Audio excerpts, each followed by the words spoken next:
Apa di balik pergerakan saham NICL? Mari kita bahas. Oke, sebelumnya saya disclaimer on dulu ya, bahwa video ini merupakan analisa dan asumsi pribadi saya.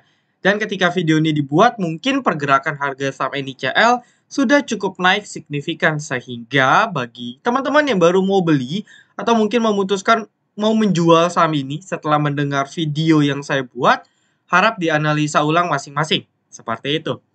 PT Pamineral Tbk atau yang lebih diakrab sebut dengan kode NICL ini merupakan perusahaan pertambangan nikel yang beroperasi di Sulawesi Tenggara dan Sulawesi Tengah.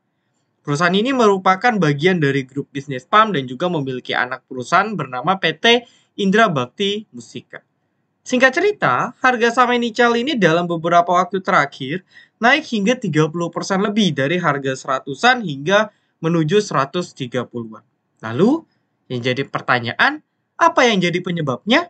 Nah, jika kita tarik sejak awal 2022 bulan Oktober, maka kita akan mengetahui bahwa saham ini masih terus konsisten diakumulasi oleh beberapa broker seperti PD dan CP secara terus-menerus.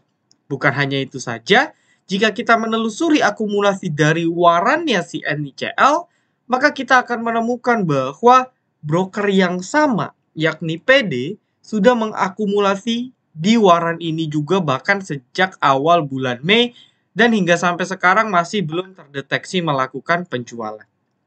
Lalu pertanyaannya, kenapa warannya juga belum dinaikkan padahal induknya sudah naik? Nah, ini yang menarik.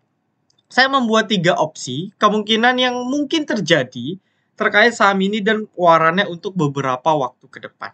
Ya, sebelum itu, teman-teman harus tahu nih bahwa waran NICL ini akan jatuh tempo pada tanggal 7 Juli 2023 dengan harga eksekusi di 300. Artinya, bagi kalian yang mau tebus NICLW-nya menjadi NICL, maka teman-teman harus membayar sebesar Rp300 per lembar dan atau setara Rp30.000 per lotnya untuk mendapat satu lot induk NICL.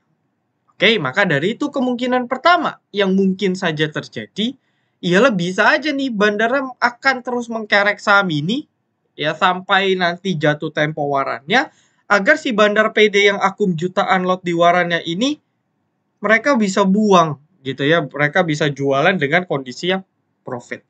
Lalu opsi kedua ini merupakan opsi yang paling rasional menurut saya, yakni menjelang maturity date-nya NICLW akan perlahan dinaikkan gitu ya, setidaknya sampai melewati harga average bandar. Per saat ini saya lihat sih kurang lebih di sekitar 10-11 ya, dan mirip dengan asumsi pertama, maka bandarnya akan menjual sebelum jatuh tempo itu terjadi gitu ya. Lalu opsi terakhir, di mana ketika harga saham NICL udah coba naik tapi warannya ternyata nggak mampu dinaikkan, retailnya sepi peminat, akhirnya kemungkinan terburuknya ialah warannya akan dijual rugi sehingga akan turun hingga nanti jatuh tempo.